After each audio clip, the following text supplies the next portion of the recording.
কে যাচ্ছে ওখানে? সবসময় থাবড়াতে হবে, থাবড়ে না হাত তুলে নিলে চিত হয়ে যাবে। দাদা, আপনি নাকি হাত থাকতে মুখে কেন বিশ্বাসী ছিলেন? তখন যেটা করেছিলাম সেটা তো অসংযত আবেগ তাড়িত হয়ে তখন বুঝতামই না। প্রফেশনালি কাজকর্ম করছি ঠিকই, কিন্তু থিয়েটার কোনোদিন আমি প্রফেশনালি করিনি, করবো না।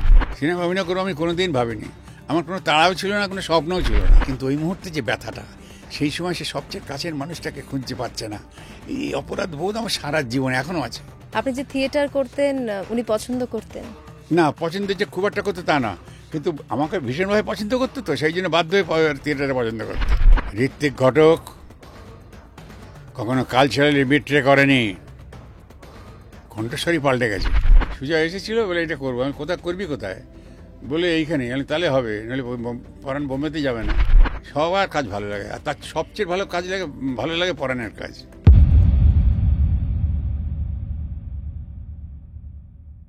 সঙ্গে সঙ্গীতায় আপনাদের সঙ্গে আমি সঙ্গীতা।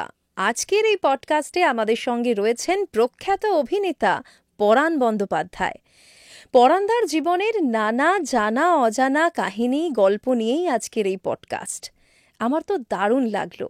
আপনাদের কেমন লাগলো অবশ্যই কমেন্টে জানাবেন। কিন্তু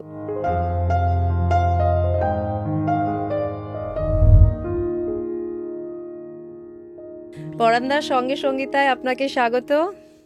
দাদা, কেমন আছেন? ভালো মন্দ মিশিয়ে যেভাবে থাকার কথা মহাকালের নিয়মে সেইভাবেই চলছে আর কি। এই মহাকালের নিয়ম নিয়ে একটু আসবো পরে, তার আগে জেনে নিই এখন কি কাজকর্ম করছেন, কি কি কাজ রয়েছে এই মুহূর্তে? কাজকর্ম আছে ছোট ছোট, মানে দু একটা ছবির কাজ কিছু কমপ্লিট হয়েছে, এই একটা রিলিজ হলো, আবার একটা রিলিজ হবে, আর একটা কথা চলছে কাজ মোটামুটি কন্টিনিউ চলতেই থাকে। কিন্তু কোনোটার খবর কি আমাদের দেয়া যাবে? কোনোটার খবর এখন যেগুলো বেরিয়ে গেছে সেগুলো, একটা বোধহয় গৌরী বলে ছবি বেরিয়েছে, সেটা বোধহয় রিলিজ হবে কবে। তারপরে আর একটা এই তো রিলিজ হলো বোধহয়, তো আর কথা চলছে।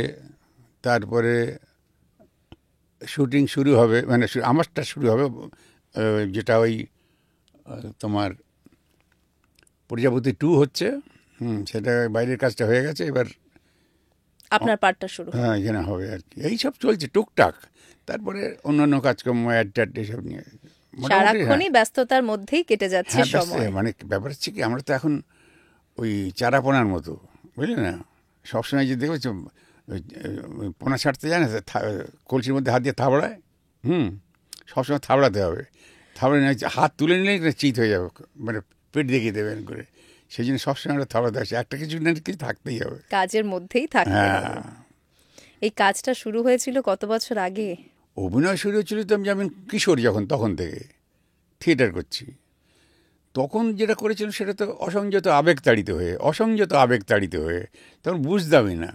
একটু পাঠ করলাম, হয়তো ভালো করেছিলাম, লোকে হই হই করলো, প্রশংসা করলো, আমি সোনার মেডেলই পেয়েছিলাম। তখন আমার 14 বছর বয়স।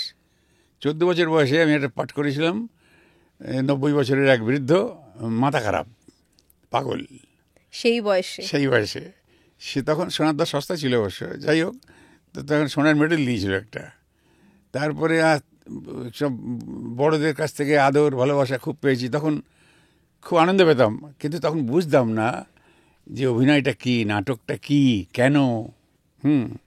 সেটা বুঝতে পারলাম আমি অনেক পরে, যখন আমি আইপিটিএতে যোগদান করলাম, ইন্ডিয়ান পিপলস থিয়েটার অ্যাসোসিয়েশন, যেটা 1943 সালে জন্ম হয়েছিল যার, বুঝলি তো, আইপিটিএ, ইন্ডিয়ান পিপলস থিয়েটার। সেখানে যখন শুরু করলেন, ভারতীয় গণনাট্য সংঘ, হ্যাঁ, ওখানে যখন শুরু করলেন নাটকটা একেবারে প্রফেশনাল ভাবে শেখা এবং করা, সেই অভিজ্ঞতাটা কেমন ছিল? একদম প্রফেশনালি আমি কোথাও শিখিনি, প্রফেশনালি কাজকর্ম করছি ঠিকই, কিন্তু থিয়েটার কোনোদিন আমি প্রফেশনালি করিনি, করবো না।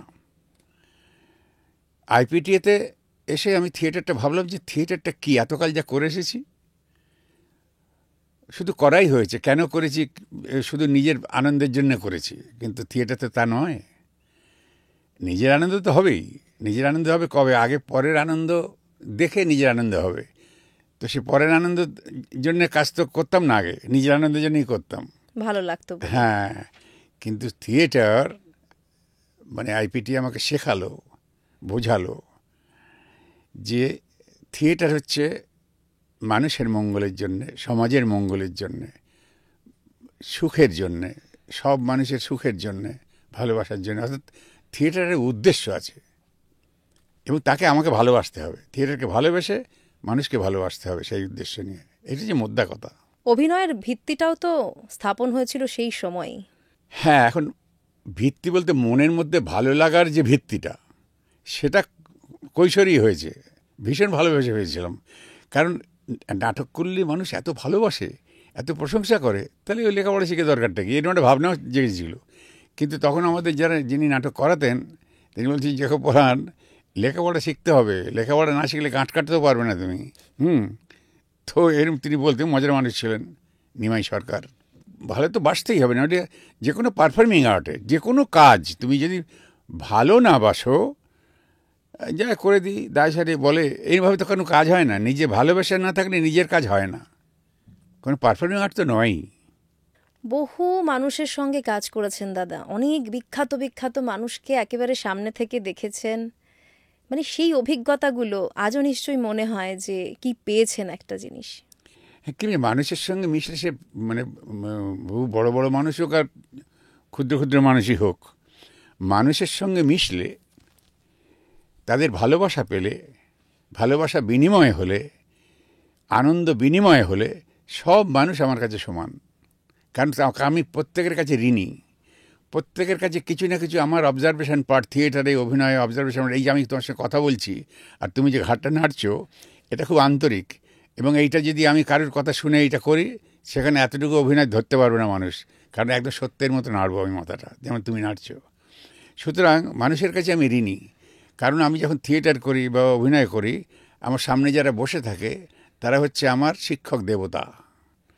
তাদের জীবনের উপাদান নিয়ে আমি মন্ত্র উচ্চারণ করি, সেই উপাদান নিয়ে তাদের স্বার্থপরতা, তাদের লোভ, হিংসা, সমস্ত কিছুই আমি উপাদান হিসেবে নিয়ে চরিত্র গঠন করি, করে ওদের পূজার আসনে বসে তারপর ওদেরই প্রসাদ হিসেবে অর্ঘ্য সাজাই, উপাদান হিসেবে অর্ঘ্য সাজাই তাদের উপাদান নিয়ে। সুতরাং আমার কারো কাছে শেখার এটা কোনো ইয়ে না, অহংকারও নয়, অসত্যও কিছু নয়। আমার শিক্ষক আমার যার শিখেছি, যে আমাকে জিজ্ঞেস করা অনেকে যে আপনি অভিনয় কার কাছে শিখলেন, আমি তোমার কাছে শিখেছি, আমি মানুষের কাছে শিখেছি। কারণ আমি কৈশোর থেকে, আমি যখন কিশোর, তখন তো বুঝতাম না যে একদিন অভিনয় করব, অমুক করব, তা নয়। আমি খুব মানে অবজার্ভ করতাম, মানে নকল করতাম, ভ্যাংচাতাম না, ভীষণভাবে লক্ষ্য করতাম। কত এইটা এই অভ্যাসটা আমার এখনও আছে, অনেক দিন ধরে করেছি। কিন্তু তখন অভিনয় করবো বলে ওগুলো করতাম তা নয়। পরে দেখলাম যে এগুলো ভীষণভাবে কাজে লেগে যাচ্ছে, এবং তখন আমি ওখান থেকে মুখ ফেরাইনি। এরকম আমার জীবনে অনেক ঘটনা আছে যা কৈশোরে আমাকে বিরক্ত করেছে, আমাকে রাগিয়ে তুলেছে, আমার মধ্যে ক্রোধ জন্মেছে। কিন্তু পরবর্তীকালে দেখলাম সেই একই, যখন আমি ইন্টারপ্রেট করছি, নতুন করে ন্যারেট করছি, তখন দেখলাম যে আরে কিন্তু বিরাট শিক্ষা পেলাম ওখান থেকে। তখন আমি তাদের আত্মার প্রতি স্যালুট জানাই। যেমন আমার দাদা, আমাদের পাড়াতে একজন ছিলেন, ভিখারিনী। মানে পাড়ার মানে ঘরের মানে কি বলবো, সংসারের ভিখারিনী আর কি। তার ব্যবহারে আমরা ক্ষুব্ধ হতাম তখন, কিন্তু পরবর্তীকালে দেখলাম যে না, এতে বিরাট শিক্ষা দিয়ে গেল আমাকে। আমি এখনও তার স্মৃতির উদ্দেশ্যে স্যালুট জানাই। সুতরাং শিক্ষা তো এখান থেকেই হবে, তার জন্য আলাদা কোনো শিক্ষক আমার দরকার হয়নি। কিন্তু ভালো লাগা তো ছিল, অনেকের কাজই নিশ্চয়ই ভীষণ ভালো লাগতো। কেন লাগবে না? সত্য যা, কেন ভালো লাগবে না? যারা ভালো অভিনয়, ভালো যে কোনো জিনিস মানুষের তো ভালো লাগবে। আপনার প্রিয় অভিনেতা কারা ছিলেন সে সময়? মাছি গোপালা মানুষটা, যে সারা পৃথিবীর সব মানুষের কাছে প্রিয়, সে তো আমার প্রিয়। এবারে কোনো চার্লি। আর এছাড়া আমার বম্বের দিলীপ কুমারকে খুব ভালো লাগতো তখন, খুব ভালো লাগতো ওনার অ্যাক্টিং, সব কিছুই। আমাদের এখানে তো বাঙালি মানে বাংলার অভিনেতা তো তোখড় অভিনেতা, সব এক একজন তোখড় অভিনেতা, ভাবা যায় না। মানে কম্পিটিটিভ স্টাডি করছি না, কিন্তু আমার মনে হয় আমি আমি যাদের দেখেছি তাদের মতো অভিনেতা অন্য কোথাও সেরকমভাবে দেখিনি। হয়তো কম দেখেছি, ভালো দেখেছি, কিন্তু কম্পারেটিভ স্টাডি আমি করি না। কিন্তু আমার ওই ভালোবাসার জায়গা থেকে তারা কিন্তু এখনো সরেনি, তারা আছে, সেইখানেই আছে। মানে বাঙালি হিসেবে ওই জায়গাটা তো থাকবেই, একদম। মানে দুর্বলতাটা তো থাকবেই বাঙালির প্রতি। এবং সত্যি তো, হ্যাঁ, মানে সেই নিশ্চয়ই। সময় তো এমন এক একজন অভিনেতা ছিলেন যাদের আপনি ভুলতে পারবেন না, না বলা উচিত না, কোনোভাবেই। বলা উচিত নয়, চেষ্টা করে বলা যাবে না। দাদা, আপনি বাড়ির কথা বললেন, তাহলে একটু ছোটবেলার দিকটাও জানি। আপনি ছোটবেলা নিয়ে সব সময় কথা বলতে চান না, একটু এড়িয়ে যেতে চান। একটু শুনি ছোটবেলাটায় কি, মানে কি কি সমস্যা ফেস করেছেন? সমস্যা কি জানো, তখন ছোটবেলায় জীবনে কোনো সমস্যাই নয়, সমস্যাটা তো বড় হয়ে বোঝা যায়। ছোটবেলায় মানে কি বলবো, একটা আর্থিক অস্বাচ্ছন্দ্য যেটা মানুষকে ভীষণভাবে ডিস্টার্ব করে, সেই ডিস্টার্বেন্স ছিল, সংসারে ছিল। কিন্তু শিশুরা বা কিশোররা তারা ওটাকে ডোন্ট কেয়ার করে, তারা অত ভাবনার মধ্যে যায় না। সেই সময় এটা উপেক্ষা করতাম। খালি পায়ে ঘাসের মধ্যে দিয়ে দৌড়ানো, সেই যে গ্রামের ওই যে প্রকৃতির মধ্যে যে একটা শিশু বড় হচ্ছে, এর চেয়ে সুন্দর জিনিস তার হতে পারে না। ওখানে কোনো বাধাই নেই, সেইভাবে বড় হয়েছি। 7-8 বছর বয়সে গাছে চড়েছি, পাখি ধরেছি, সে অনেক কিছু হয়েছে, অনেক কিছু হয়েছে। তারপরে আমি তো পরে জানতে পারলাম, যখন আরও বড় হলাম, যে আমি যে মার কোলে বড় হচ্ছি, যার মানে দুগ্ধ পান করে আমি বড় হয়েছি, স্তন্য পান করে, সেই আমার মা, সেই তো আমার মা। কিন্তু পরে আমার আত্মীয় স্বজন যারা ছিল, তারা সবসময় চেষ্টা করতো যে সত্যটাও কবে জানতে পারবে। তাদের কাজকর্ম ফেলে আমাকে সত্যটা জানাবার জন্য তারা এত উদ্বিগ্ন হয়ে পড়তো যে তাদের খাওয়া দাওয়া বন্ধ হয়ে যেত। পরবর্তীকালে অনেক পরে যখন আমি বুঝতে পারলাম যে আমার একটা, মানে যখন আমি কৈশোর উত্তীর্ণ, মানে যৌবনের প্রারম্ভে, তখনও দেখছি মানুষ চেষ্টা করে যাচ্ছে ওইটা কখন আমাকে বলবে, তাতে রাতের ঘুম হচ্ছে না। তা আমি তখন বুঝতে পারতাম না, যারা এবার ওরা আমাকে নিয়ে ভীষণ চিন্তিত ওরা।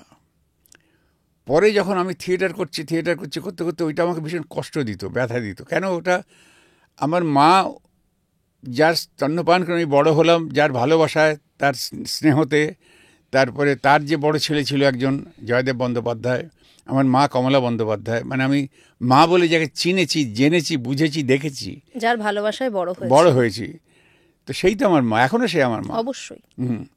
আমি যিনি গর্ভ ধারণ করেছেন তার কাছে আমি কৃতজ্ঞ, কিন্তু তাকে তো আমি দেখিনি, তার জন্য আমি কৃতজ্ঞ। নইলে এই পৃথিবীর রূপ, রস, গন্ধ, আলো এ তো আমি পেতাম না। কিন্তু আমাকে রক্ষা করলো যে, সেই তো আমার মা। এটা আমি যখন জানতে পারলাম, আমাকে যখন জানানো হলো, আত্মীয় স্বজনরা এত উদ্গ্রীব ছিল, তখন আমি অনেক পরে ওইটা নিয়ে একটা নাটকও লিখেছিলাম, বিষমূল বলে। সেখানে আমার জীবনের খানিকটা রিফ্লেকশন ছিল। তো শৈশবে আমার ওই কষ্টগুলো আমার কষ্ট বলে মনে হয়নি। পরবর্তীকালে হয়তো যখন বুদ্ধি বেড়েছে, তখন হয়তো একটা ন্যারেটিভ আছে, কি কষ্টের মধ্যে দিয়ে মানুষ হয়েছে। সত্যিই তো কষ্ট। আমার যে মায়ের যে মা, আমি দাদু বলে ডাকতাম, দিদিমাকে দাদু বলে ডাকতেন। হ্যাঁ, সে সাংঘাতিক মহিলা। ও স্মৃতি আমি জীবনে ভুলব না। ওটা আমার একটা জীবনী বেরিয়েছে, এখন বলতে গেলে রাত কাবার হয়ে যাবে। তো সেই দিদিমা মানে দাদু, মানে সে আমার ওই যে পড়ার নামটা তারই দেওয়া। আমার একটা ছোটোবেলায় নাম দেওয়া হয়েছিল মোহন বলে। তো ওই দাদুই আমাকে বলতো আমার বুকের ধন, আমার পরাণ। সেই থেকেই এরকম হয়ে গেছে আর কি। ওই মানুষকে আমি ভুলতে পারবো না, মাকে ভুলতে পারবো না, দাদাকে ভুলতে পারবো না, জীবনে না। ছোটবেলায় আপনার পড়াশোনাটা শুরু হয়েছিল বাংলাদেশেই। ওইটাকে পড়াশোনা শুরু হওয়া বলে না। ওখানে আমি বোধহয় ওই একটা স্কুলের ধারে একটা ভাঙা বাড়ি ছিল, তার জানলা দরজা কিচ্ছু নেই, টিনের চাল, ওটা বোধহয় একটা গুদম ঘরটা ছিল। সেইখানে আমরা বাড়ি থেকে হাঁটতে হাঁটতে যেতাম, একটা কুশন ছিল, কুশনে আসন, ওইটা ধরে দোয়াত কলম নিয়ে, যেমন দেখায় না ওইরকম, হ্যাঁ, টোলে যেরকম পড়তে যায়, বর্ণবোধ ছিল। আমার মনে পড়ে শীতকালে আমাদের ওই চেঙ্গুটিয়ার বাড়িতে, মানে যে বাড়িতে মানুষ হচ্ছি, সেইখানে একটা বেলগাছ ছিল উঠোনে। আর ওই যে দাদু বললাম, সে আঙ্ঘাতিক বয়স, ওই রকম সাদা চুল, ফর্সা টকটক করছে, আর ওই উঠোনটা সে ধুতো গোবর জল দিয়ে, আর ওই বেলগাছের গোড়াটাকে পরিষ্কার রাখতো, যে যে আমার বুকের ধান ওখানে বসে শীতকালে বিশেষ করে একটা টুপি এরম পরিয়ে দিত আমাকে, কাপড় দিয়ে বোনা টুপি এখান থেকে ঝুলতো, আর এখানে মাথাটা ঢাকা। ওই বেলতলায় বসতাম, আর এটা মানে মানে পিতলের ঘটি, তাতে রস, সেই রস দিয়ে দিত, জিরেন রস, আর তাতে একটা পাটের কাঠি দিত, পাটকাঠি দিয়ে ওইটা টেনে টেনে খেতাম। পাটকাঠি দিয়ে? হ্যাঁ। আর ওই একটা স্লেট ছিল, বর্ণবোধ, বর্ণপরিচয়, স্লেট পেন্সিল। উনিই পড়াতেন? না, আমি নিজেই, মা মাঝে মাঝে বলতো, তারপরে বাবা মাঝে মাঝে আসতো, আমি কাকা বলে ডাকতাম বাবাকে। মানে তখনও জানতেন না? না। যবে জানলেন? আমি জেনেছি অনেক পরে, অনেক পরে। তার যখন জেনেছি তখন আর বাবা বলে ডাকতে ইচ্ছে করতো না। বাবা বলতে যে একটা দারুণ সেইটা তৈরি হয়নি আমার। সেই ইমোশনটা আপনি তো ফিলই করেন না। কিন্তু একটা গল্প না বলে পাচ্ছি না। এই বাবা মাঝে মাঝে চেগুঁটিয়ার বাড়িতে আসতো, মানে 2 গ্রাম পার হয়তো, মানে ধরো রাত্রিরে আমি হয়তো দাদুর বুকের মধ্যে শুয়ে আছি, আর ঠিক আমাদের বাড়ির থেকে রাস্তার একটা উঠোনটা শেষ হয়েছে, অনেক নিচে নেমে গিয়ে রাস্তা, সেই রাস্তা চলে গেছে আর প্রায় মানে অন্য গ্রামে। ওই রাস্তা দিয়ে মানে বাবা ফিরতো অন্য গ্রাম থেকে রাত্রিরে, ওই তোমার নারকেল পাতা শুকিয়ে গেলে যে বন্ডিল করে কেড়ে বলে ওগুলোকে, আগুন জ্বালিয়ে রাস্তায় পার হয়ে আসে যেমন। তো ওইটা নিয়ে বাবা ওই রাস্তা দিয়ে যেত, যখন গ্রামের রাস্তা তো মানে রাত 7টা 8টা 8:30টার সময় যেত, সেই সময় গ্রামের মধ্যে কিন্তু হালকা জোরের চিতারগুলো অনেক দূর ধারে ভর করে সর চলে যায়। তো বাবা যখন পাস করতো বা দূর থেকে গান গাইতে গাইতে আসছে, আমি তখন দাদুর কোলের মধ্যে ছুঁয়ে আছি ছোট্ট, তো তখন দাদু আমাকে বলতো, ওই তোর বাবা আসতেছে। গান গাইতে গাইতে ঠিক যখন ওই আমাদের দরজার মানে ইয়ের কাছে, রাস্তার কাছে, তখন ওইখান থেকে বাবা ডাক দিত, অফিসি ওরান ঘুমেছে? তুমি না, আমার বুকিং শুয়ে আছে। গান গাইতে দেওয়া চলে যেত, এরকম একটা। তা তখনকার এই ফিলিংসটা আমি ধরে রেখেছি, আমি এখন এটাকে অন্যভাবে এনজয় করি, মনের মধ্যে রয়ে গিয়েছে। হ্যাঁ নিশ্চয়ই, এ থাকবেই। শৈশবের অনেক কিছু ইনসিডেন্ট যেগুলো কোনো দিন ভোলা যায়, যতই বয়স হোক যায় না। তো বাবার সঙ্গে ওই দেখা হয়েছিল, কাকা বলে ডাকতাম। তা সেই বাবা একবার দমদমে এসেছিল, এসে দেখা হয়েছিল কয়েক মুহূর্তের জন্যে। তো সেই বাবা যখন মারা গেলেন আর কি, তখন আমি কলেজ থেকে ফেরার সাথে সাথে, এই দিদি জুতো খোল, বইটা রাখ, কী রে হঠাৎ দেরি করে বলছে কেন? তারপর একটা পোস্ট কার্ড এগিয়ে দিল আমার দিকে, দেখলাম যে কাকারা লিখছে যে, বাবা পরাণ, তোমার পিতা গত হয়েছেন, অমুক দিন কাজ, তুমি কিছু অর্থ সংগ্রহ করে এখানে এসো। দিদি তো ফায়ার, বলে আমি তো ছাত্র, অর্থ কোথায় সংগ্রহ করব, আর পিতার কাজ ওইখানে করতে যাব? তো এইসব নিয়ে দিদি খুব রেগে গেল, কাজ এইখানেই হবে। আর সেই সময় দাদা কলকাতা চলে এসেছে, এসে আত্মীয়ের বাড়িতে উঠেছে, মানে আমার নিজের যে দাদা আর কি, সে তাকে খবর টবর দিয়ে আনা হলো। এ হলো যেটা বলবার লোভ সামলাতে পারছে না, সেটা হচ্ছে মাঝে মাঝে বাবা এসে বলতো, পিসি পরাণটা একটু নিয়ে যাচ্ছি। ভৈরব নদীর তীরে মেলা বসতো, বিভিন্ন রথের মেলা, এর মেলা, ভৈরব নদীর পাড়ে। তো সেইখানে সন্ধেবেলায় বসতো। তো সেটা মনে আছে, ওটা দিনের বেলায় বসতো না, একটু যখন সানডাউন হতো তখন। হ্যাঁ, তারপরে হতো কি, ওখানে যে কুপি, তারপরে তো ওই লম্ফ যাকে বলে, হেরিকেন, এইসব দিয়ে দূর থেকে মনে হতো যে একটা ছোট তারা বড় তারা জ্বলছে অন্ধকারের মধ্যে, ওখানে তার বাল্ব টাল্ব কিছু নেই। তো সেইখানে ওই বাবা ইচ্ছে করেছে যে 2 ছেলেকে নিয়ে যাবে। তা আমাকে বলছে, পিসি পনেরো একটু দেওয়া, ওরা একটু ঘুরে নিয়ে আসি। তো ওই যেতাম, আর বাড়ি থেকে দাদাকেও নিয়ে নিত, নিয়ে যেতে বেশ খানিকটা হাঁটতে হয়। তখন সূর্য আছে, আমার মনে আছে জায়গা সময়টা, এইটা আমি জীবনে ভুলবো না, মানে কতগুলো মুহূর্ত থাকে না।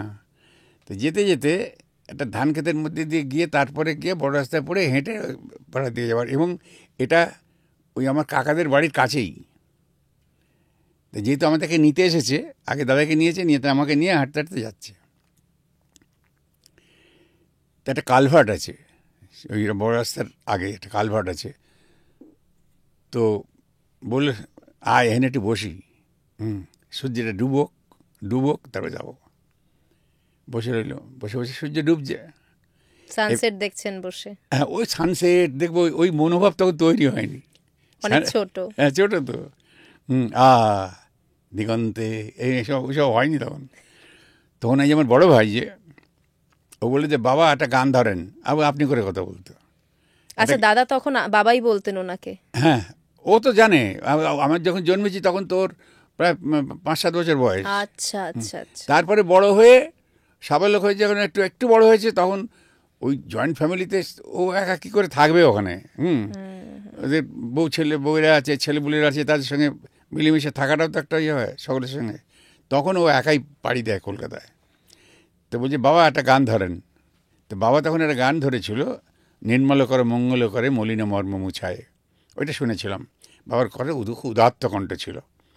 তো যাই হোক, এইবার ওই যে 57 সালে যখন কলেজ থেকে ফিরে এসে যখন ওই চিঠিটা পড়লাম, চিঠিটা পড়ে আমার কোনো ইয়েই হলো না, কোনো উদ্বিগ্নতা নেই, কিছু। বাবা মারা কাছে দিদি ভাবছি এক্ষুনি হাউ হাউ করে কাঁদবে বোধ হয়, কোনো ইয়েই হলো না, কোনো অনুভূতিই হলো না। এরা এবার দাদাকে খবর নিয়ে এসেছি আর কি। দমদমা দিদিরা থাকতো। আমার যে মাস্তুতো দাদা বড়দা, তার বিয়ে হয়ে গেছে, নতুন বউ এসেছে ঘরে। তো দাদাকে ডেকে এনেছে, আর আমি তো কলেজ থেকে ফিরে এসে সেটা বাজে চিঠিটা পাওয়ার পর দিন 7 বাদে ঘটনা ঘটছে আর কি। আমি খেলতে চলে গেছি, খেলে টেলে এসে দাদা তখন এসে গেছে, একটা ঘরে বসে সব গল্প টল্প হচ্ছে। কাজটা দিদি বলেছে বাড়ি এইখানেই হবে, ও কোথাও যেতে হবে না, আমরা এখানেই করব। তো ওই যে আমার বৌদি, পিস্তুত দাদার বউ, খুব আমার বন্ধু একদম, সে দাদাকে রিকোয়েস্ট করেছে একটা গান ধর। আর আমি তখন খেলে ধুলে এসে কলতলায় গেছি, মুখটুক ধুচ্ছি আর কি, হাতে জল দিচ্ছি। দাদা তখন ওই গানটা ধরেছিল, তুমি নির্মল করে। এই আমার প্রথম চোখটা একটু করকর করে উঠলো বাবার জন্য, মনে পড়ে গেছে। আর তখন তো একটু ম্যাচুরিটি এসে গেছে তখন এসব, ফলে তখন থিয়েটারে করছি, এসে সব মিলিয়ে মিশিয়ে একটা আবেগ চাপাই ছিল ভেতরে, সে তাং করে লাফিয়ে উঠলো। তখন আমি এই প্রথম, এই পোস্টারকার্ড দেখে যেমন কিছু হয়নি, কিন্তু এই প্রথম চোখটা করকরে করে উঠলো। এবং তখন আমি এটা ভিজুয়ালাইজ করছি, সানটা ডুবছে, বাবা গানটা গাইছে। তখন এগুলো তো ভাবতে শিখে গেছি। তখন এগুলো ভাবা মানে নিজেকে কষ্ট দেওয়া, এবং এই কষ্টের মধ্যে দারুণ আনন্দ। এই কষ্টটা যদি হচ্ছে তাহলে তুমি জানবে যে ঠিক আছো। ওইটা যেই ভিজুয়ালাইজ হলো, তখন ভেতরটা কাঁদতে শুরু করে দিল। তো ওইটার মূল্যটা তো আমি পেলাম। দাদা, আপনি নাকি হাত থাকতে মুখে কেন বিশ্বাসী ছিলেন? হ্যাঁ, জীবনের প্রথম দিকে তো এই ধরনের বিশ্বাস নিয়ে বেড়ে উঠতে হয়। হ্যাঁ, যৌবনে সেগুলো দারুণ রূপ নেয়। এটা স্বীকার করতে কোনো অসুবিধা নেই, কিন্তু এখন বলতে গেলে খানিকটা লজ্জা লাগে আর কি। যেমন সবসময় আমি এটা ওইরকম হতো আর কি, 1-2 কথা 3 কাজ, এরকম হতো। এখন এই বয়সে এসে ওইটার বলে বিরক্তি নেওয়ার কোনো মানে হয় না। এখন আমি খুব লজ্জা পাই, একটু কীরকম যেন লাগে। একটু আধটু আমাদের সাথে শেয়ার করুন। সে শেয়ার করছি। আমার তখন বিকম পরীক্ষা হয়ে গেছে। তো আমার এক বন্ধু Shyamal Bhattacharya, he is no more in the world, আর তার এক ভাগ্নে, সেও আমাদের বয়সী। এবার ওর রেজাল্ট বেরোয়নি, ঘুরে ঘুরে এর বাড়ি তার বাড়ি খেয়ে খেয়ে বেড়াচ্ছি। তো তার এক ভাগ্নে, তার নামটা ভুলে যাচ্ছে এই মুহূর্তে, তো তার বাড়িতে চল আজকে তোর বাড়িতে একটু যাবো, আচ্ছা একটু খাওয়া দাওয়া করবো। তো সে খুব ভালো, তার বিরাট বড় বাড়ি, সেখানে সব খাওয়া দাওয়া হয়, যাবে হুল্লোড়ে বাড়ি। কিন্তু হঠাৎ বলছে আজ থাক। ওই ছেলেটা শঙ্কর, তার নাম মনে পড়লো, বলে আজ থাক। এই আজ থাকটা না ওই বাড়ির কারো ছেলে, শঙ্করের মুখে এটা মানালো না। তো যে মামা আমার শ্যামল আমার বন্ধু, সে বলছে কেন? বলে না আজ থাক। আমার বুঝতে পারছি না কেন আজ থাক বলছে। তো পিড়াপিড়ি করাতে বলছে না বাড়িতে বাবার গুরুদেব এসেছে, একটু অন্যভাবে। তো শঙ্কর বলতে বাবার গুরুদেব এসেছে, কী হয়েছে তাতে? আজ থাক মানে তো কী বলছিস? না মানে আমাকে জনি জনি বলে ডাকতাম, কলেজের নাম ছিল জনি। তখন বলছে না কি বলতে পারছে না যে জনি হচ্ছে মানে একটা উপদ্রব হবে আর কি, সেটাও আগে থেকে বুঝতে পেরে গেছে। কিন্তু আমি গেলে একটা কিছু হতে পারে, এটা আমার সামনে বলতে পারছে না শঙ্কর। মানে একটা দুষ্টুমি হতেই পারে। হ্যাঁ, হতেই পারে এবং হবেই, এটা ধরে নিয়েছে। তো না থাক, আরেকদিন হবে, মানে গুরুদেব চলে গেলে জানিস বাড়িতে, জানিস তো সবাই। এই শঙ্কর তখন, এই শ্যামল তখন বললো না কেন যাবে না, আমরা যাবো বলেছি। তারপরে ওই যখন ব্যাপারটা ভাঙলো, বলে এই জনি গেলে মানে কী করবে, বাবা আমাকে তেজপুত্র করে দেবে, মানে আমি যাবো না। ও আজকে যাস না তোরা। ও তখন গোঁ ধরলো, শঙ্করও গোঁ ধরলো, শ্যামলও গোঁ ধরলো, বলে হ্যাঁ আমি যাবো, চল আজই যাবো বললো। শ্যামল আমাকে পরাণ বলে ডাকতো, কিন্তু ওরা জনি জনি করে ডাকতো। গেছি তো বাড়িতে ঢুকবার আগেই শঙ্কর বলছি যে জনি কিছু মানে ইয়ে করোনা মারি, জানো তো বাবা ওই রকম রাগী মানুষ, হয়তো আমাকে এবারে ভীষণ ভয় কাঁপছে, বাবাকে ভীষণ ভয় করে, মানে বাবার মানে চেহারাটা দারুণ, আর্যদের মতো চেহারা, লম্বা ফর্সা টকটক করছে, এখান থেকে উপবীত রয়েছে একটা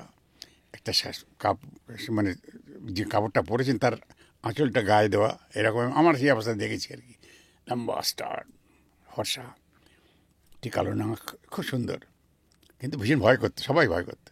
তো যাই হোক, তার গুরুদেব এসেছে, তো সবাই এবার আমি তখন বললাম যে শঙ্কর, তোর বাবার গুরুদেব এসেছে, চল দেখা করে। আমি যাস না, তোর পায়ে ধরছি, মানে যাস না, তোর পায়ে ধরছি জনি প্লিজ প্লিজ।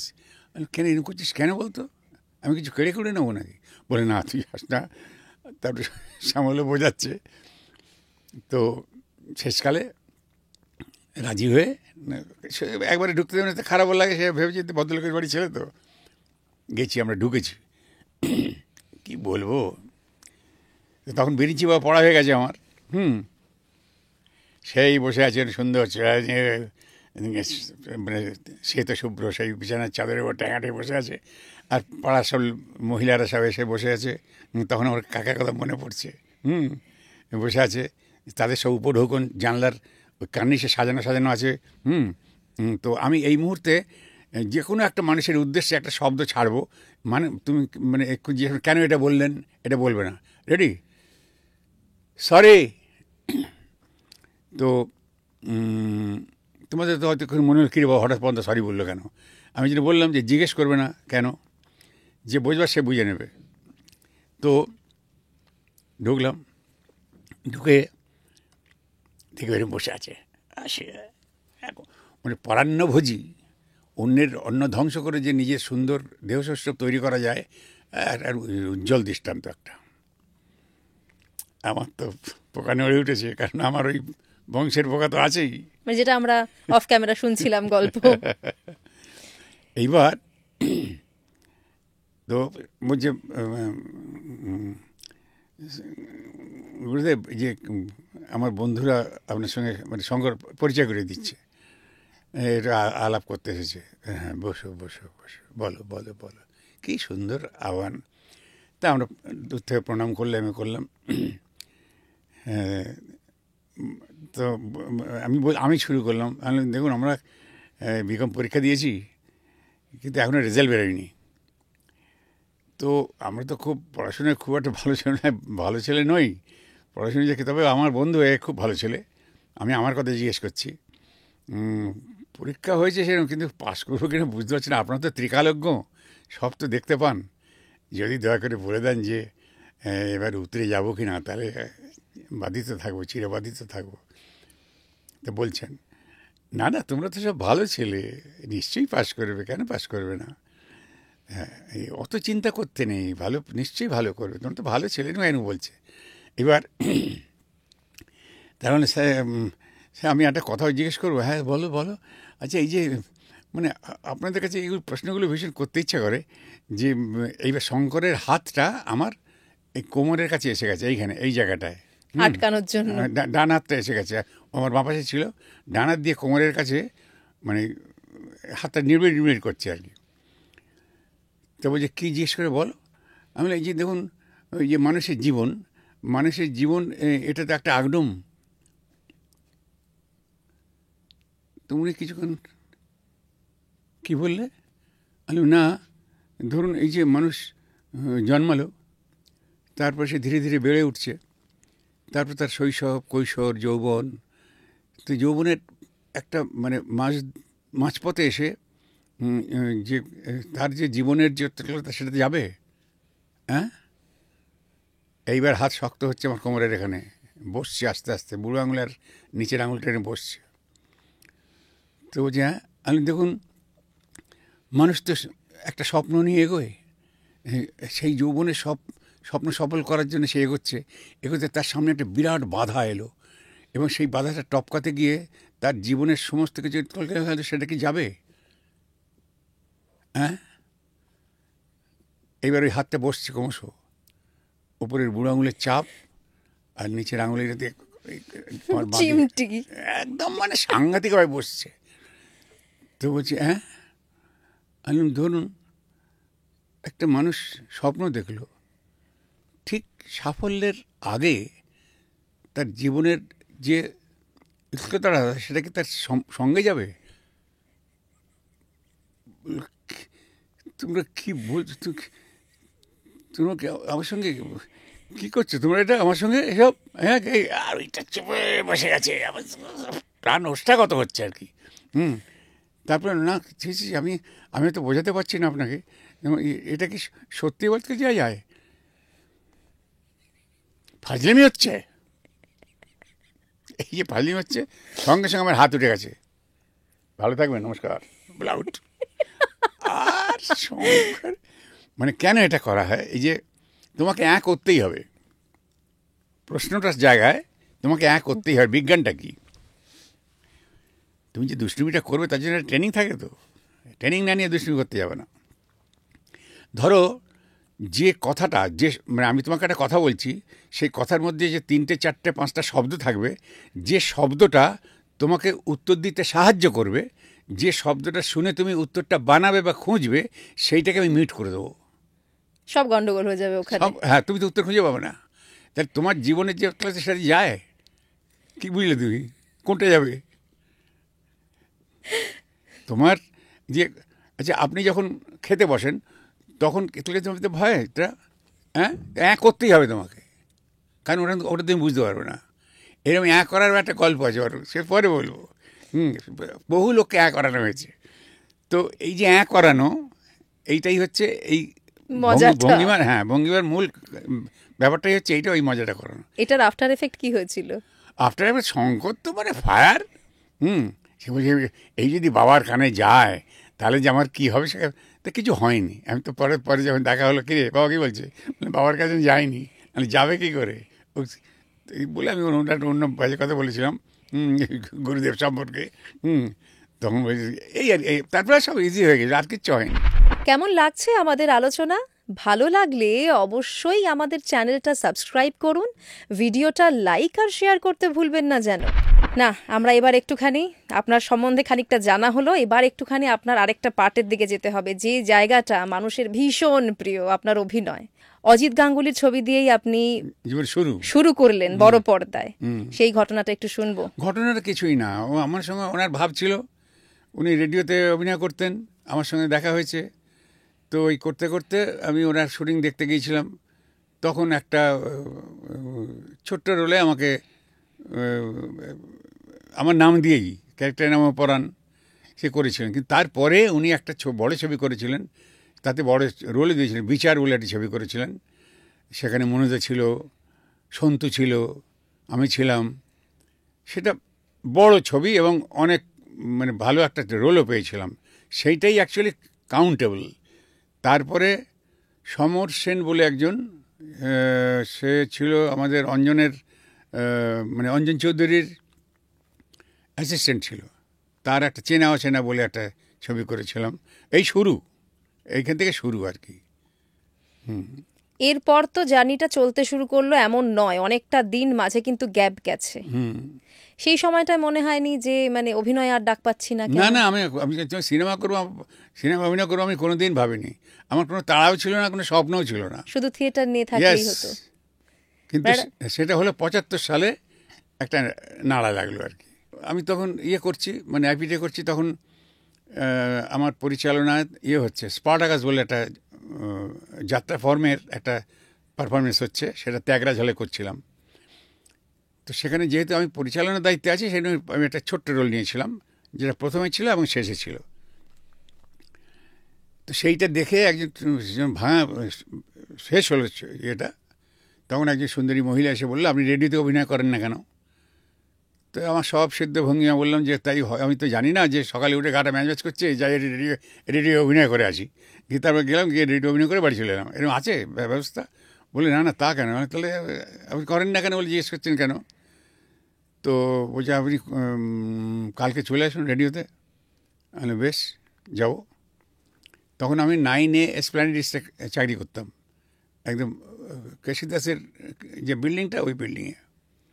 তো ওয়াকিং ডিস্টেন্স চলে গেলাম। উনি একটা ফর্ম দিলেন, বলে ফিল আপ করুন। আমি ফিল আপ আমি করতে পারবো না, আপনি ফিল আপ করে দিন, আমি সই করে দিচ্ছি। ফিল আপ করে দিল, এবং সেই সুন্দরী মহিলার নাম ছিল শুক্লা বন্দ্যোপাধ্যায়, প্রডিউসার। তো সই করে দিলাম। 7 দিনের মধ্যে অডিশন চিঠি এলো, তার 7 দিন পরে রেকর্ডিং। মানে এই যে 14 দিনের মধ্যে 15 দিনের মধ্যে তখনকার দিনে রেডিওতে চান্স পাওয়া মানে একটা মিরাকল। মানে 55 সালে আমি একবার অ্যাপ্লাই করেছিলাম, 1 বছর বাদে একটা চিঠি এসেছিল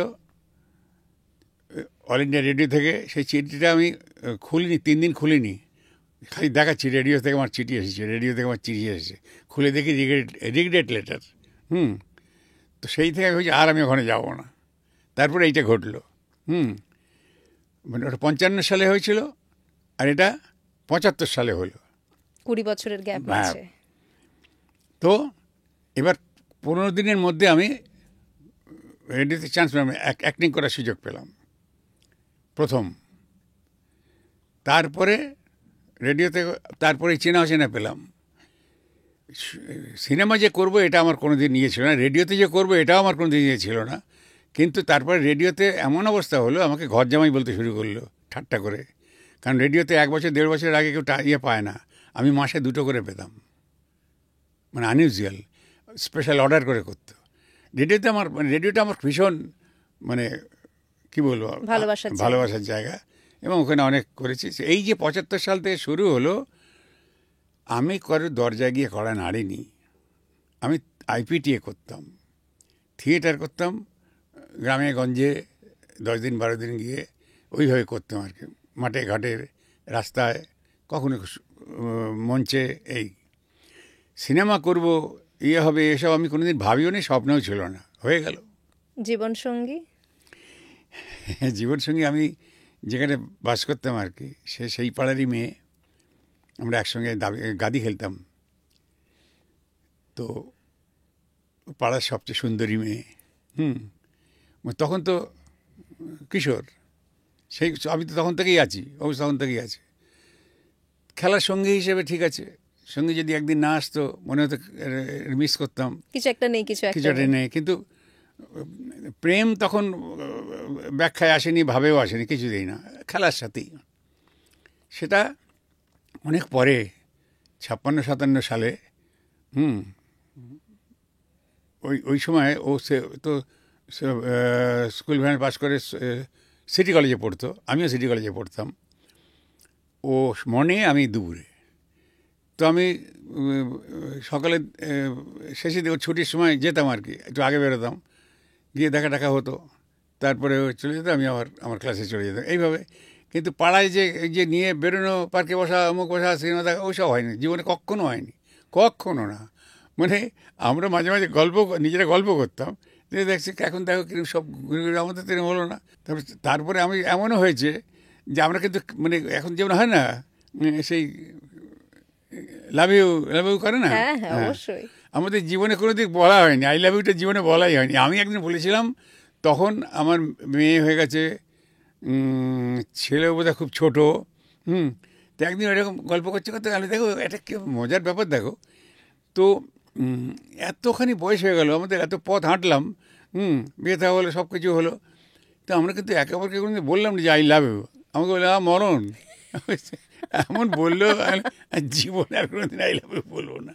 মানে বাংলাতেও কি মানে তোমায় ভালোবাসি এটা বলা হয়নি? না, ভালোবাসি, এবং শুধু তাই না, সেটা মুহূর্তেও তো এসেছে অনেক, কিন্তু ওই আমি তোমায় ভালোবাসি একবার আসিনি, একবার শুধু একটু মজাও, তোরা তো ছেলে মানুষ, তোকে বলতো না, ছেলে মানুষ না, আমি বলছি যে এবার এজেড এনাফ।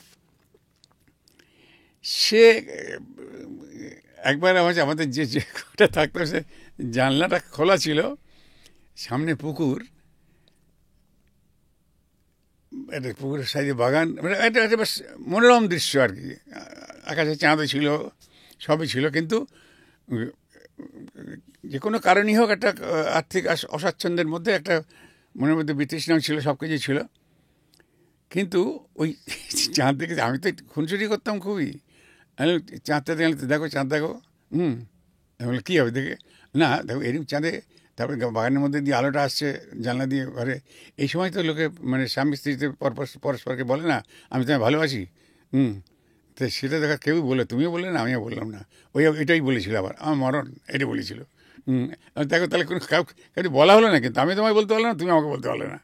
ওগুলো আমি যে এরকম করে কথা বলি ও ধাতস্থ হয়ে গিয়েছিল, যার জন্য ওর কবিতা লিখে কোনো দিলাম, হয়তো কবিতা ওর কী বলে লিখেছে কিন্তু বুঝতে পারছি না, তখন আমি বলি আর দ্বিতীয়বার যদি আমি কবিতা তোমায় দিয়েছি তাহলে আমি পড়াশোনা ছেড়ে দেবো, আর আমি আর দ্বিতীয়বার তোমার কবিতা লিখবো না, এইসব হতো আর কি। কিন্তু খুব সিনসিয়ার ছিল, সিরিয়াস ছিল, ও তো স্কুলের শিক্ষিকা ছিল। আপনাকে প্রচুর সাপোর্ট করেছেন আপনার ক্যারিয়ারে। দারুণ, ও না থাকলে হতো না, ও না থাকলে হতো না।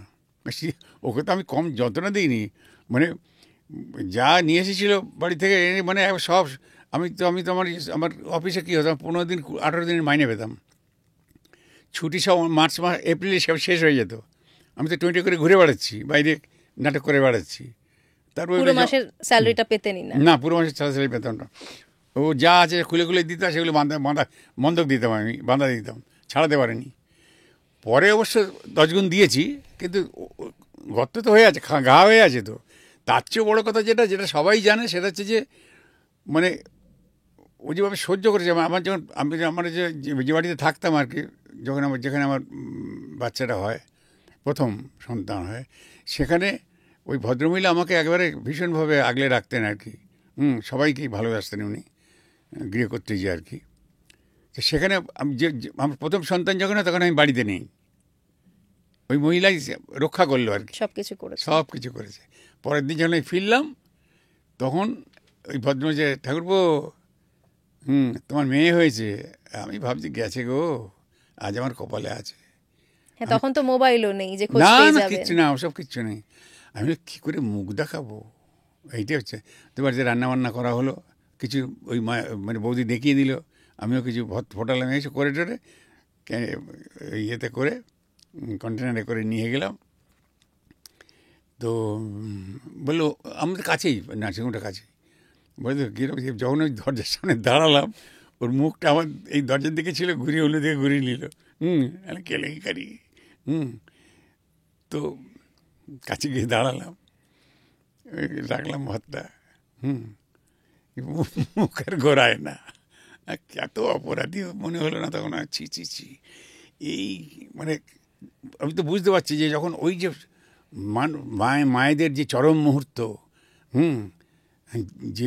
যে সন্তান যে প্রাণ উপহার দিচ্ছে যখন এই পৃথিবীর বুকে, তার যে কী যন্ত্রণা, কী কষ্ট, কী রক্তপাত, অথচ ওটা সৃষ্টির যন্ত্রণা, সে তো পরে ব্যাখ্যা হবে, কিন্তু ওই মুহূর্তে যে ব্যথাটা, সেই সময় সে সবচেয়ে কাছের মানুষটাকে খুঁজতে পারছে না, এই অপরাধ বোধ আমার সারা জীবনে এখনও আছে।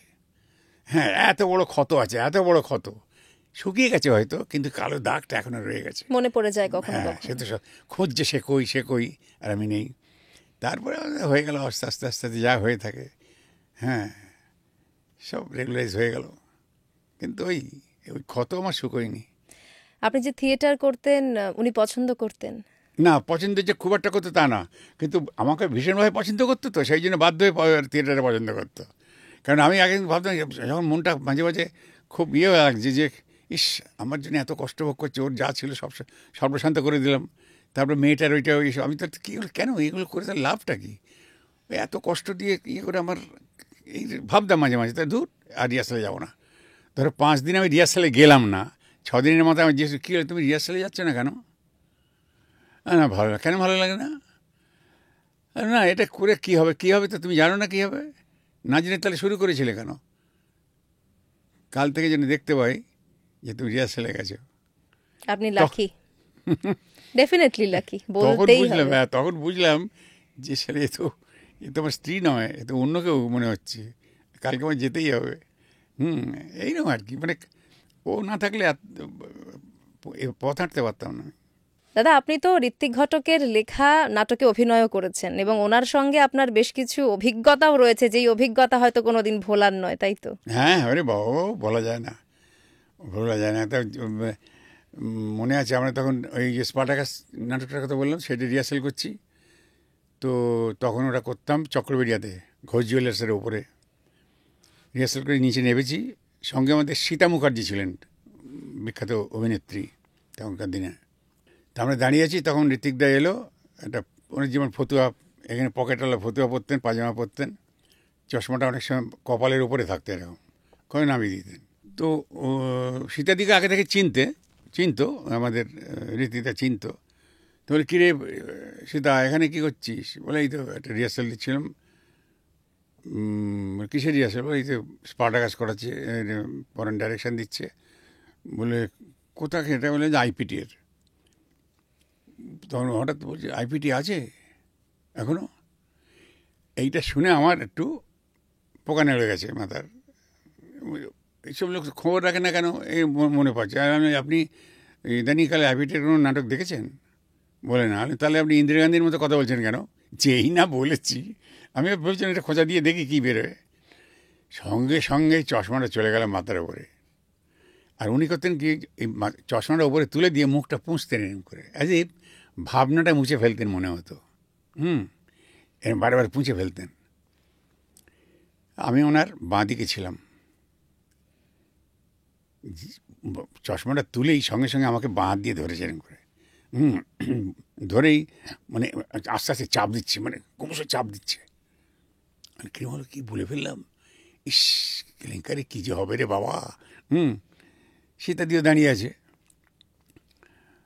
বলছে ঋত্বিক ঘটক কখনো কালচারালি বিট্রে করেনি। কণ্ঠস্বরই পাল্টে গেছে। আমি সেই জন্যই তো আমাদের সবার মাথা আপনার পায়ের দিকে, চোখ দৃষ্টি থাকে আপনার পায়ের দিকে, মাথা নিচু হয়ে যায়। তো তারপরে বলছে চাপ দিচ্ছে আর আমার বুকের হাত দিয়ে এরকম করে টানছে, এরকম টানতে টানতে বলছে অনেক চড়াই, অনেক উতরাই। আর আমার ভেতরে তখন মনে হচ্ছে যে আমি কোথায় আঘাত দিয়ে ফেললাম। এই লোকটা এমন ব্যস্ত আসছিল, হেসে সীতাদির সঙ্গে কথা বলছিল, এখন এমন হয়ে গেল, কণ্ঠস্বর পাল্টে গেল। আমার ভেতরে ওই যতবার এরকম টানছে তখন আমার ভেতরে একটা মানে কিরম যেন মনে হচ্ছে, বসতে পারলে ভালো হয়, মাথা ঝিমঝিম করছে, এরকম একটা মনে হচ্ছে আমার। মানে কি কোথায় আঘাত দিয়ে ফেললাম, আমি তো খুঁজে পাচ্ছি না কিছু। না বললেই ভালো হতো। তারপরে আমাকে যখন ছেড়ে দিলেন, আমি তখন ওখানে একটা মিষ্টির দোকান ছিল, সেই মিষ্টির দোকানের লাগোয়া একটা বেঞ্চি পাতা ছিল, সেখানে গিয়ে বসে পড়লাম চুপ করে। সে আমার মানে ধাতস্থ হতে বেশ সময় লেগেছে, অনেক সময় লেগেছিল। তারপরে তো ওনার নাটক করেছি আমরা, শাঁখো বলে যে নাটকটা করেছিলাম মিনার ভাতে, সে দেখতে এসেছিলেন উনি। কিন্তু বড় বড় অস্থির কেন না, আমার ন্যারেটিভ যেটা, সবটা ব্যাখ্যা করতে পারা খুব কঠিন, আমার মতো মানুষ পারবে না, কারণ আমি তো সেইভাবে ওতপ্রোতভাবে ওনার সঙ্গে মিশিনি। কিন্তু যতটুকু মিশেছি, এ কোনো চাহিদা ছিল না, সাজ গোজ খাওয়া বেড়ানো এবার যে যে হয় এসব কিচ্ছু ছিল না। কিন্তু ওই দীনতা নিয়ে, মানে শারীরিক মানে বাহ্যিক দীনতা নিয়ে এত অফুরন্ত মানে ঐশ্বর্যের অধিকারী, এটা ভাবা যায় না, যেটা বাইরে থেকে বোঝা যায় না। মনে হয় একটা অনাহারী, দরিদ্র, একটা মানুষ ঠিকই আছে, তাই তো মনে হয় আপাতত, বাইরে থেকে তো তাই মনে হয়, কিন্তু ভেতরের সম্পদটা সেটাকে আগলে রাখার জন্য যে একটা বাইরেও একটা ভড়ং থাকে, সেটা ওর ছিল না। ওই মানুষ- প্রয়োজনও ছিল না হয়তো। না, প্রয়োজন ছিল না, দরকারও ছিল না। দাদা, আপনি বব বিশ্বাসে কালিদার চরিত্রে অভিনয় করলেন, এত মানুষের পছন্দ হলো, তারপরে আর হিন্দি মুভিতে দেখা গেল না কেন আপনাকে? না না, আমি তো গিয়ে করিনি, তো ওরা এসেছিল, তারপর আমি করেছি। ওখানে গিয়ে তো আমি দরজার কড়া নাড়িনি। সুজয় এসেছিল, বলে এটা করবো। আমি কোথায় করবি, কোথায়? বলে এইখানে। আমি তাহলে হবে, নাহলে পরান বোম্বেতে যাবে না। তখন বলে এইখানেই হবে। ওই বিকাবাল ইয়েতে হয়েছিল। তো ওরা তারপরে শুনলাম ওখানে ওকে একটা প্রপোজাল দিয়েছে যে বব বিশ্বাসকে নিয়ে আবার একটা হবে নতুন কি। তার সে কথাও কানে কানে আসছে মাঝে মাঝে, কি একটা হবে টবে। বোম্বে থেকে আমার এমনি এমনি অফার এসেছে, কিন্তু আমি বোম্বেতে কেন যাব? আমার বাংলা এত সমৃদ্ধ, বাংলায় সাহিত্য ভাণ্ডার অফুরন্ত ভাঁড়ার, আমি ওখানে কী জন্যে যাবো? আর এখানে যারা মানে যারা আমার পূর্বসূরি যারা, তারা তো ফাটিয়ে দিয়ে গেছে। বাঙালি মানে বুক ভরে নিয়েছে সব। তা আমি এমন ভাণ্ডার ফেলে, রত্ন ভাণ্ডার ফেলে কেন আমি ওখানে দৌড়বো? কী হবে? আমি তাদের শ্রদ্ধা করছি, ভালোবাসছি, তারা করুক সেখানে, আমি আমার মতো এখানে করি। যারা যাচ্ছে তাদের প্রতি আমার কোনো অশ্রদ্ধাও নেই, কিছু বিতর্কের কোনো জায়গা নেই। যে যেটা ভালোবাসছে করছে। আপনি একজন গর্বিত বাঙালি, তাই তো? একদম। আমি কেন, যার যার ভাষা, জাত, ফ্যামিলি, সমস্ত কিছু সম্পর্কে তার গর্ব তো আগে হওয়া উচিত। নইলে সে তার মান রক্ষা করবে কী করে? তার জাতের মান রক্ষা করবে কী করে? নিজের সংসারের মানুষের মান রক্ষা করবে কী করে? পরিবারের মান রক্ষা করবে যদি সেটি গর্বিত না হয়। তার জন্য করতে হবে তো। অবশ্যই বাঙালি হিসেবে আমাদের প্রত্যেকের গর্ব হওয়া উচিত। নিশ্চয়ই। মানে রত্ন ভান্ডার আমরা দেখেছি বাংলা থেকে। মানুষ এত বড় মানে সাহিত্য ভাণ্ডার আর কোথাও নেই। বিদেশিরা এখান থেকে নিয়ে নকল করে, আর আমরা নিজেরা মানে কি বলবো, সেগুলো অবহেলা করছি। ভুগবে, এখনো ভুগছে। দাদা, বর্তমানে আমরা অনেক সময় দেখছি বা অনেকের কাছ থেকে শুনিও, যেহেতু পডকাস্টে অনেক গেস্ট আসেন, অনেকের কাছ থেকে শুনি যে বর্তমানে বাংলা ইন্ডাস্ট্রির বেশ খারাপ সময় চলছে। সেটা নিয়ে আপনার কি মত? আমার কি মতামত, সব জিনিসেরই ভালো সময় আছে, খারাপ সময় আছে। এখন একটা সময় ভালো গেছে, তারপর একটা খারাপ এলো, তাহলে আবার খারাপের পরে আবার খারাপ আসে, ভালোর পরে ভালো আসে, ভালোর পরে খারাপ আসে। এবার খারাপের পরে খারাপ এসেছে, আবার ভালো আসবে, তারপরে আবার ভালো আসবে। কারণ এটা যদি আমি গায়েলি দিয়ে শুয়ে থাকি যে দেখ ওই নিয়ম অনুযায়ী তো খারাপের পরে ভালো আসে, তাহলে যে ভালো আসুক। কিন্তু নিজের সচেষ্টও তো হতে হবে, নিজের মতামত জানাতে হবে, সেইভাবে নিজেকে যারা কাজ করছেন তাদেরও ভাবতে হবে যে ভালোর পরে ভালো কী করে আসে, সেটা তারা ভালো বুঝবেন যারা খারাপের পরে খারাপ আনছেন। আপনি এই বিষয়ে কিছু মন্তব্য রাখেন জুনিয়রদের কাছে? না, জুনিয়রদের কাছে কেন রাখবো? আমি বললাম তো, আমার কোনো ইচ্ছে, কোনো হতাশা, কোনো দুঃখ, কোনো আনন্দ I never express until and unless it is ask for.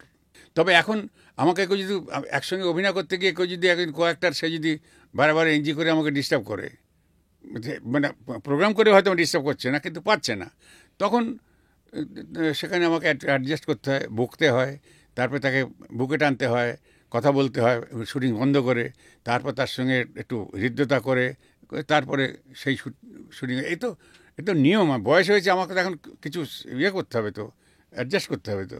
দাদা, আপনি যারা এখন জনপ্রিয় হিরো হিরোইন সবার সাথে কাজ করছেন, কাদের কাজ বেশি ভালো লাগে? এইগুলো করা মানে আমার সবার কাজ ভালো লাগে। সবার কাজ ভালো লাগে, আর তার সবচেয়ে ভালো লাগে পরাণের কাজ। পরাণ তো সব থেকে ফেভারিট, আপনার সব থেকে নিজের। না, আমার সবার কাজ ভালো লাগে। যার ভালো লাগে না সে যদি চায় অপরাধ বলো না কেমন হলো, তখন তো দায় থাকে, তখন কি করলে ভালো হতো, কি করলে হতো সেগুলো বলতে হয়। সে তো যেহেতু আমি টনিক করলাম যখন, তখন দেবের সঙ্গে তাই করতে হয়েছে আমাকে। হ্যাঁ, ওর বাংলাটা একটু ইয়ে হয়, কিন্তু ও ভীষণ ভালো বুদ্ধিমান ছেলে, ডাউন টু আর্থ, ভীষণ ভালো ছেলে। কিন্তু আমি বলছি তোর এটা, আমি যখন ভাবি যে না এটা তাহলে একটু বস, শটটা পরে নেওয়া হবে, বলে তুমি বলো না এটা কী করে করবো। আমি তখন, কারণ আমি তোর সঙ্গে অভিনয়টা করবো, তো ও যদি ঠিকমতো ইয়ে না করে, তো ফিডব্যাক না দিলে আমি তো এগোতে পারবো না। তখন বাধ্য হয়ে নিয়ে বসলাম, ইয়ে করলাম, সঙ্গে ভীষণ মানে এত ইন্টেলিজেন্ট, সঙ্গে নিয়ে নিল, নিয়ে ফাটিয়ে দিল। টনিক, প্রধান, এইগুলো তো যথেষ্ট মানুষের কাছে প্রিয়। হ্যাঁ হ্যাঁ, এবং আপনি যখন অভিনয় করেছেন সিনেমাগুলোতে, তখন আপনার এক্সপিরিয়েন্সগুলো কিরকম? আমার এক্সপিরিয়েন্স আলাদা করে কিছু ভাববার কোনো ব্যাপার নেই। ভালো কাজ হলে করবো, ব্যাস, ভালো অভিজ্ঞতা হলো, ব্যাস। অনেক ভালো অভিজ্ঞতার সঙ্গে আরেকটা ভালো যুক্ত হলো। এইরকম আর কি। কিছু কিছু জায়গায় নিজে করে নিতে হয়, কারণ সবাই তো মানে আমার চেয়ে তো সব জুনিয়র। যারা স্ক্রিপ্ট করছে তাকে আমি চিনি, ভীষণ বুদ্ধিমান ছেলে, দারুণ হাত, কিন্তু ওদের খানিকটা বলা থাকে আগে থেকে, দেখো বাবু, এই যেখানে আমার মনে হচ্ছে এইখানটা খুব ভালো সুন্দর জিনিসটা তোমরা স্কিপ করে গেছো, সেখানে কিন্তু আমি এটা ঢুকবো বলে, হ্যাঁ হ্যাঁ, অবারিতদার, যার জন্য প্রধান তোমরা দেখেছো। হ্যাঁ, দেখা তো হয়েছে অবশ্যই। হ্যাঁ, প্রধানটা শেষে যখন বিদায় নিচ্ছে, যখন যখন ওই গলা হাগ করা হচ্ছে তখন ওইখানে হঠাৎ মনে হলো যাতে নিশ্চুপ হচ্ছে সব ব্যাপারটা, যেমন কনভেনশনাল বিদায়ের একটা হচ্ছে, তখন আমার মনে হলো যে এটা বলা দরকার। আমি ওখানে বলে দিলাম, ওটা আমারই কথা, ওখানে বলে দিলাম যে আছে না, ওখানে বললেন, আচ্ছা তুমি তো আমার দেখা পুলিশ নও, তুমি কি সত্যিই পুলিশ নাকি অন্য কিছু, মানে কোনো বার্তাবহ দূত? এইটা যদি বিশ্লেষণে যাও যে তুমি কি, আমার দেখা পুলিশ তো তুমি নও, তুমি সত্যি কি পুলিশ না অন্য কিছু, এটা আমি বলবো, বলে দিয়েছি। ওখানে অ্যাকসেপ্টেড হয়েছে, গ্র্যান্টেড হয়েছে। কারণ ওই যে সব জিনিসগুলো গুছিয়ে দিয়ে শান্তি দিয়ে করে দিয়ে চলে গেল, না ছিল এই পুলিশ তো এই আমার দেখা পুলিশ তো কাজ করে না, তাহলে তুমি কি সেই দেবদূত যে এসে সব এই ইত্যাদি ইত্যাদি, তো এগুলো দিই যেখানে পারি সেখানে করি, তারা অ্যালাউ করে। আমি খানিকটা বয়সের অ্যাডভান্টেজ নিই। দাদা, এটা তো গেল সিনেমা, কিন্তু তারিণী খুড়ো, মানে আমাদের তো সবার কাছে প্রিয় তারিণী খুড়ো। তারিণী খুড়োর কণ্ঠস্বর শুনলেই কিন্তু আমাদের মনে হয় যে এবার কিছু সাসপেন্স, এবার কিছু আসতে চলেছে। হ্যাঁ, মানে চরিত্র যে বোঝা যায় আর কি, কণ্ঠস্বর। যেমন ধরো, যেখানে ভূতের ভয় সেখানে তো তারিণী খুড়োর গল্প বলতে বলতেই তো তারপরে সেই বললো যে একটা হয় যে অনেকটা আমার মতো দেখতে, বলে ভূত সাজলাম যেখানে, তো সেখানে তো ভূতের কণ্ঠস্বর আমাকে পাল্টাতে হলো। আর গল্প বলছিল যে তারিণী খুড়ো, তার কণ্ঠস্বর আলাদা, কিন্তু এবার ওখানে যখন গেল তখন তো কণ্ঠস্বর আলাদা। তো এটা হচ্ছে সমস্ত অভিনেতাদের প্রতি বলা যেতে পারে যে কণ্ঠটাকে মানে প্লাস্টিক করে ফেলতে হয়, মুখটাকে যেমন প্লাস্টিক করে ফেলতে হয়, প্লাস্টিক মানে দুমড়ে মুচড়ে কুকড়ে করে আস্তে আস্তে আবার সেটা হয়ে যাবে, আবার এই হয়ে যাবে, এই হয়ে যাবে। তেমনি কণ্ঠটাও সেই রকম। তুমি যখন এটা আসবে, এটাও আসবে, কণ্ঠটাকে ফ্লেক্সিবল করে ফেলতে হবে, একটা প্লাস্টিকের মতো। কে যাচ্ছে ওখানে, কে যাচ্ছে ওখানে, কে যাচ্ছে ওখানে, সব অর্থাৎ সব জিনিসই তো অনুশীলন আছে। যেমন যারা দৌড়োয়, তারা ডাইন্ডে বাঁয়ে ক্রিকেট খেলছে, তারা না এইখানে মারছে, এখানে মারছে, এখানে মারছে, দৌড়চ্ছে যারা, তো এবার থেকে এবার, এই যে সব অনুশীলনের ব্যাপার, কণ্ঠটাকে সেরকম একদম প্লাস্টিক করে ফেলতে হবে। এই ফুল হচ্ছে, এই কুঁচকে যাচ্ছে, তো সেখানে তখন ক্যারেক্টার ওয়াইজ সেখানে আমি ডিস্ট্রিবিউট করে নেবো। আমার যদি থলিতে থাকে যে 5 রকম করতে পারি গলা আমি, তাহলে 5 রকম 5টা ক্যারেক্টার সেভাবে দেবো। থলেতে 50 রকম আছে। আমরা যখন শুনি আমরা ফিল করতে পারি, মানে সেই মানে একদম রহস্য, রোমাঞ্চ, ভয় সবটা ফিল করা যায় তারিণী খুড়ো শুনলে। মানে প্রত্যেকটা দিকে আপনি একদিকে মুভি, একদিকে এই যে ভয়েস ওভার, এটা তো আমরা প্র্যাকটিক্যালি ভয়েস ওভার নিয়েই বলবো, আমরা ড্রামা, যেটা অডিও ড্রামা, প্রত্যেকটা জায়গায় দাপিয়ে কাজ করছেন আজও। বয়সের কথা বলবো না, কেননা আপনার বয়স বাড়েনি। আপনি বলছিলেন যে মানুষের দুটো সত্তা রয়েছে, একটা বাইরের, একটা ভেতরের। হ্যাঁ, একটা না, হ্যাঁ, তো বাইরের বয়সটা হয়তো বেরোচ্ছে, ভেতরের বয়সটা তো আজও বাড়েনি। ব্যাস। দাদা, বাঙালি বরাবরই উত্তম কুমার আর সৌমিত্র, এই দ্বন্দ্ব চলেছে বাঙালির মধ্যে। আপনি কিভাবে দেখেন এটাকে? আমি এটা দেখি না, এটা দ্বন্দ্ব হিসেবে ধরিই না, এটা আমি কাউন্টের মধ্যে আসি না, আমি ওদিকে তাকাই না। কেন এই দ্বন্দ্ব হবে? দুটো মানুষকে আমি মানে আমাদের দুর্বলতা তো এইখানে, যে মানুষদের যেটা করার কথা সেটা তারা করে না বলে এরকম কম্পারেটিভ স্টাডি করে। একটা মানুষের গুণগান গাইতে গেলে আর একটা মানুষকে না পেলে তারা গুণগান গাইতে পারে না। আর আর একটা মানুষকে নিয়ে গুণগান গাওয়া মানেই তো একজনকে ছোট করা, একজনকে বড় করা। যাকে প্রশংসা করবে তাকে প্রশংসা করো, কিন্তু তার জন্য আর একটা মানুষের দরকার হয় কেন? তাহলে সেই মানুষটা তো ছোটো হবে। তাহলে যাকে প্রশংসা করছে সে তো এম্বারেসড হবে, কারণ সে তো তাকে ভালোবাসে। এটাই তো মানুষ বুঝতে পারে না। হ্যাঁ, এইটাই তো। আমি মানে আনন্দবাজার একবার এটা লিখেছিলাম, এই যে রয়্যাল বেঙ্গল রহস্যতে আমি একটা পাঠ করেছিলাম। তাতে লিখেছেন উনি যদি হলিউডে জন্মাতেন তাহলে অস্কার পেতেন টেতেন বলে টলে, উনি যখন ইয়েতে থাকেন, মঞ্চে থাকেন, তখন দর্শকের দৃষ্টি অন্য কোনো ইয়ের আর্টিস্টের উপরে পড়ে না। এগুলো কেন লিখবে? আমি বলেছিলাম এগুলো কেন লিখবেন? উনি যখন করতে থাকেন চোখ ফেরানো যায় না, ঠিক আছে, কিন্তু অন্য আর্টিস্ট দিয়ে তাকাবার সুযোগ থাকে না, কেন হবে না? কেন বলবেন এসব? তারপরে সে অশিক্ষা কাজ করছে সেখানে। সত্যি করে যারা এগুলো করবেন তারা যাকে প্রশংসা করবেন করুন, ভালো বলবেন বলুন, কিন্তু তার জন্য আরেকজনকে টেনে এনে কম্পারেটিভ স্টাডিটা কেন? তাহলে যাকে প্রশংসা করছে সে কি স্বস্তি পাবে? একজনকে ছোট করে আরেকজনকে বড় করার পদ্ধতিটা কি প্রশংসা? একেবারেই না। তাহলে এই যে এগুলো তো তুমি মনে এই না দুটোই ঠিক আছে। আমি তো তুমকারকেও দেখি, সমুদ্রদাকেও দেখি, ঠিক আছে, দুজনেই পাঠ করেছে তার মতো করে। সৌমিত্রবাবু মানে আপনার পুলুদা? হ্যাঁ। আপনি আপনার পুলুদাকে কাছ থেকে পেয়েছেন, একসঙ্গে কাজ করেছেন, হ্যাঁ। আপনাদের দুজনের একসঙ্গে অনেক ঘটনা রয়েছে, হ্যাঁ। মুহূর্ত রয়েছে, যেগুলো আপনি আজও চেরিশ করেন। করি তো। সে আমার সশ্রদ্ধ ভালোবাসার পাত্র, এ ব্যাপারে কোনো সন্দেহ নেই। পরাণ, ওহ তুমি না, এরকম করতো আর কি। যখন একটা জায়গায় ওইরকম আলোচনা হতে হতে আমি তো একটু মজা ছাড়া বেশিক্ষণ থাকতে পারি না। ওখানে কী একটা প্রসঙ্গ এসেছে, তখন আমি ওই একটা গল্প বলেছিলাম বোধহয়। ওহ পরাণ তুমি না, মানে কি, আমি তো ওইটা দেখেছি লাস্ট। এরপরে যার জন্য পুরো আছে, কোন দিন দেখা হয়ে যাবে আবার হয়তো, এইটা ভেবেই আমি বেঁচে আছি। আপনার জীবনের এই ভাবনাটা, এই যে কোনো মানুষ চলে গেলে আপনি শেষটা দেখতে চান না, ভালো স্মৃতিটুকু রাখতে চান, কষ্টটা রাখতে চান না, একদম। এটা একেবারে অন্য রকম কিন্তু। হ্যাঁ, আমি অস্বীকার করি। আমি বলি যে আমি আমার যে আমি মায়ের মৃত্যু আমি অস্বীকার করি। আমি শেষ ওই দৃশ্যটা দেখব না।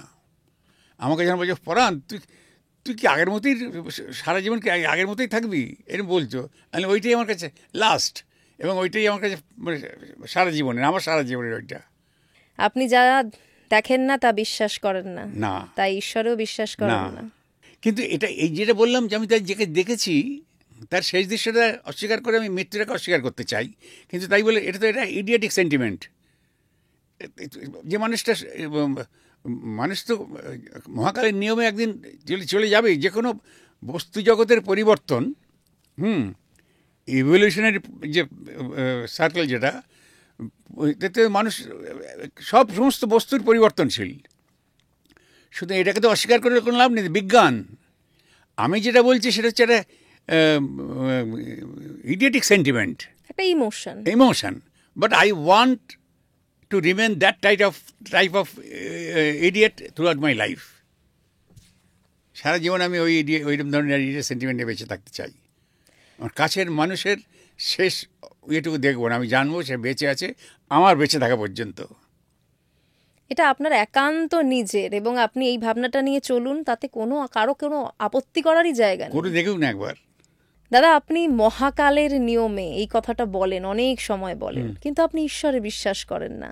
তাহলে এই মহাকাল আপনার কাছে কি মহাকাল? হ্যাঁ, মহাকাল হচ্ছে এই দেখো যে পৃথিবীর যে ইভলিউশনারি সিস্টেম, সময় সব জিনিসের পরিবর্তন ঘটায়, সব জিনিসের। এই যে এই কাপটা তুমি এই বাইরে এক মাসে রেখে দাও না, এরকম থাকবে না। যে কোনো জিনিস একটা নতুন কিছু তুমি ফেলে রাখো না। এই বাইরের জল, হাওয়া, আলো, বাতাস, তার সঙ্গে প্রতিদিনও তার একটা কোয়ালিটেটিভ চেঞ্জ আসবে। তুমি যখন শিশু ছিলে, হামা দিচ্ছিলে, এখন তুমি কি অবস্থায় আছো? হ্যাঁ, এখন তুমি মা এবং বসে এখানে কাজ করতে, এটা কোয়ালিটেটিভ চেঞ্জ। এটা বলি ইভলিউশনারি সিস্টেম। মহাকাল এই পরিবর্তন ঘটায় অবশ্যম্ভাবী, এই পরিবর্তন হবেই।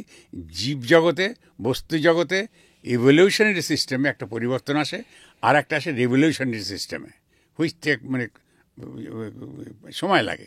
দাদা, আমরা ঋত্বিক ঘটককে নিয়ে কথা বললাম, আমরা আপনার থিয়েটার নিয়ে কথা বললাম, কিন্তু এই যে এখন এই ফেজটা, মানে আপনি রিটায়ারমেন্টের পরে একটার পর একটা ছবি করছেন, মানে কাজ কন্টিনিউ করেই চলেছেন, মানে সেই সময় কাজ করা আর আজকের কাজ করা, কি পার্থক্য এর মধ্যে? সব সময় পার্থক্য থাকে। কালকে তুমি যেভাবে কথা বলেছো, আজকে সেভাবে কথা বলছো কি? একটা পার্থক্য আছে, বুঝতে পেরেছো? মানে আমি যেভাবে শ্বাস প্রশ্বাস নিচ্ছি সেইটার সঙ্গে পার্থক্য বার করা খুব কঠিন, কিন্তু সেখানেও একটা আছে, রিদমে একটা ডিফারেন্স তো হ্যাঁ। থাকবেই। তো আগের অবস্থার সঙ্গে এইটা তো নিয়ম, ওই যে বললাম গতকালেরটা তো অতীত, তা আজকের এই মুহূর্তেটা তো আগামীকাল অতীত হবে। তো তেমনি আমি যখন আগে যেভাবে করেছি, তো পরে যেভাবে হবে তার সঙ্গে একটা পরিবর্তন থাকবেই, তার সঙ্গে একটা আলাদা ভাব থাকবেই, সেটা একরকম হবে না, এইটা ভেবেই তো করা। এখন তো জুনিয়রদের সঙ্গে কাজ করছেন, হ্যাঁ, কেমন লাগছে? বা আমার কোনো ব্যাপার আছে, সিনিয়রদের সঙ্গে কাজ করে আনন্দ পাই, জুনিয়রদের সঙ্গে কাজ করে আনন্দ পাই, আমি ওটা দেখি না। মনে দাগ কেটে যায় তো কিছু কিছু কাজ। হ্যাঁ, আর যেসব জুনিয়ররা আসে তারা তো ভালোবেসে আসে, তাদের সঙ্গে ভীষণ ভালোবেসে। আমার জুনিয়রদের যেহেতু আমার বুড়ো বন্ধু নেই, আমার সেই ইয়ং ছেলেপুলে বন্ধু হয়, কারণ আমি বুড়োদের সঙ্গে বেশিক্ষণ কথা বলতে পারি না, ওয়েভলেংথে মেলে না। আমি সবাইকে শ্রদ্ধা করে বলছি, কিন্তু কারণ আমি বেশিরভাগ আমাদের এখন বুড়ো বয়সদের কী হয়, আমার বয়সী যারা এখন আছে তারা যখন মানে ফোন করে বা দেখা হয়, এই ইন্টোনেশনটাই পাল্টে গেছে, টিউনিংয়ে পাল্টে গেছে। কি ভরান, কেমন আছো? কেন তুমি কেমন আছো? আমি একটু জিজ্ঞেস করি, বলো না ভাই, এই হাঁটুর ব্যথাটা, হাঁটুর ব্যথা আমার এসব পছন্দ হয় না। বুকের ব্যথা, হাঁটুর ব্যথা, মাথার ব্যথা, দাঁতের কন এই সুগার, অমুক তো সুগার, এসব নিয়ে কথা বলতে আমার ইচ্ছা করে না। আমি তো তাদের সঙ্গে তাকে অপমান করতে পারবো না, তাকে গালাগালি দিতে পারবো না। সে তো ঠিকই বলে, তার দুঃখের কথা আমাকে জানাবে না, কিন্তু আমার সিস্টেমটাই আলাদা। আপনার দুঃখের কথা আমি কারোর কাছে ভালো লাগে না, দুঃখ শেয়ার করবো না, ব্যথা, হতাশা, কাউকে আমার হতাশার জন্ম কম হয়, কিন্তু হই সে তাকে কাটাবার যন্ত্র আছে আমার কাছে। সুতরাং হতাশা কেন আমি অন্যের কাছে ব্যাখ্যা করব? আমার যে দুঃখটা সেটা আমি কেন শেয়ার করব, unless and until it is ask for. কিন্তু কত হয়েছে আমার জীবনে, কত হয়েছে, পরে আমাকে আবার বকা খেতে হয়েছে। শুনি একটু। আমার মেয়ের একটা ঘটনা ছিল। আমার এক বন্ধু ছিল, আমি স্কুলে পড়তাম, তো বহুদিন বাদে তার সঙ্গে দমদম স্টেশনে দেখা। সে তো তখন মানে আমরা তখন কি 55 সালে, তখন আমি জাস্ট মানে কৈশোর উত্তীর্ণ, মানে না কৈশোর উত্তীর্ণ হয়নি, তখন কিশোর আমি। 18 বছর অনেক পরে হয়েছে আমার। তো এইবার এই তখনকার বন্ধু, তারপরে আমি চাকরি পেয়েছি, বিয়ে থা করেছি, মেয়ে বড় হয়ে গেছে, মেয়ের বিয়ে হয়ে গেছে, হ্যাঁ, তারপরে সেই মেয়ের মানে ছাড়াছাড়ি হয়ে গেছে, এমন একটা ঘটনা ঘটে। তারপরে তার সঙ্গে আমার দেখা দমদম স্টেশনে। সে ছিল দারুণ দুরন্ত ছেলে, মানে সে দুরন্ত কল্পনা করা যায় না। হঠাৎ দেখলে প্রাণ, আরে ওর নাম কি, বিজন না কি নাম ছিল, কি কেমন আছিস বলেছে, হাতটা কত করে, কি করছিস, কি এখন কতদিন পরে, এমন একটা আনন্দ ওর মধ্যে, ও কতদিন পরে দেখা, সেই প্রাণ, সে কি তেমন কি ব্যথা করছিল না। হ্যাঁ, বাচ্চা কাচ্চা কি রে, আমার মেয়ে কত বড় হয়েছে, কত বড় বিয়ে হয়ে গেছে, তো মেয়ের বিয়ে হয়ে গেছে, ওই যে কী আনন্দ। ও তুই ছেলে কী করে? আমি ছেলে সাংঘাতিক কাণ্ড করে, কারণ তোমার ডিভোর্স হয়ে গেছে, তো বুঝলি তো সাংঘাতিক কী বলছে, তুই আগের মধ্যে রয়েছে, চল চা খাই, হয়েটে চলে গেল। এইবার যেটা হলো, আমার কপালে ছিল ওই গালাগালটা, তো এবার প্রায় আবার মাস 3 বাদে আবার দেখা হয়েছে। এর মধ্যে সে খবরটাও নিয়েছে, যে জানতে পেরেছে যে এটা বাজে জিনিস হয়েছে। তাহলে কিরে বিজন রে বিজন, কথা বলবি না শালা, তুই আমার সঙ্গে কথা বলবি না। ছোটলো ফোটলো বলে গালাগাল টালাগাল দিল। তুই সেদিন আমাকে মিথ্যা কথা বললি কেন? কী মিথ্যা? তো তুই বলি বিয়ে হয়ে গেছে এসব আমাকে আমাকে বললি না কেন, উল্টো পাল্টা বললি? আমি কেন বললাম বলতো, এই যে এতদিন বাদে তুই যে মানে বুক ভরা একটা আনন্দ নিয়ে তুই এলি আমার সামনে, সেখানে আমি ওইটা বলবো, তখন তুই কী করবি জানিস তো? যেহেতু আমি থিয়েটারের মানুষ, আমি ডিমনস্ট্রেট করে দেখালাম তুই কী করবি শোন। তুই কিরে পড়ান এ করছিস তার মানে বললাম, ও ইস আরে কবে হয়েছে এটা, এরকম করবি তো? তা আমি ওটা কেন দেখতে চাইবো তোর কাছে? তোর মুখটা ওই উল্লাস থেকে হাসি ভরা একটা বুক ভরা আনন্দ নিয়ে যেটা বলছিস, সেইটার মুখটা হঠাৎ পাল্টে গিয়ে ওটা জানি আমি দায়ী হব তো? আমি ওটা বলেছি বলেই তো এটা করলি। আমার কোনো রাইট আছে তো এই আনন্দটাকে ড্যামেজ করে দেওয়ার? সেই জন্য আমি করিনি। একদম বুকটা জড়িয়ে ধরেছে আমাকে। পড়ানো সত্যি মানে তুই যে তোর কত কি দেখি রে না বললো টুললো, আমি সেই জন্য আমি এখানে করিনি। হ্যাঁ তাই বললাম, আমি তোকে জিজ্ঞেস করলাম যে তোর মানে ছেলে কী করে, তুই বলে সাংঘাতিক কাণ্ড করে। আমি ভালো তুলে বোধ ভালো রোজগারপাতি করে, আমি সেই জন্য তো বলা। এইভাবে কাটিয়ে দিই। আপনার থিওরিগুলো কিন্তু খুব সুন্দর, মানে প্রত্যেকটা যদি আমরা পরপর দেখি, মানে থিওরিগুলো কিন্তু মানুষ ফলো করলে ভালো থাকবে, হ্যাপি থাকবে। আমাদের সুখে থাকারই তো কথা। ভালো থাকাটাই সব থেকে বেশি জরুরি, বাদ বাকি সব সেকেন্ডারি। তো দাদা এতটা সময় কোথা দিয়ে কেটে গেল সত্যি বুঝতে পারলাম না। মানে আপনার সামনে বসে থাকলে যে কোনো মানুষের, আমি এটুকু ফিল করলাম যে যদি ভেতরে কোনো স্ট্রেস থেকেও থাকে রিলিফ হয়ে যাবে, চলে যাবে স্ট্রেস। তাই সত্যি তাই। আবার দেখা হবে, আবারও গল্প হবে অনেক। ভালো থাকবেন দাদা, সুস্থ থাকবেন, আর এভাবেই কাজটা চালিয়ে যাবেন।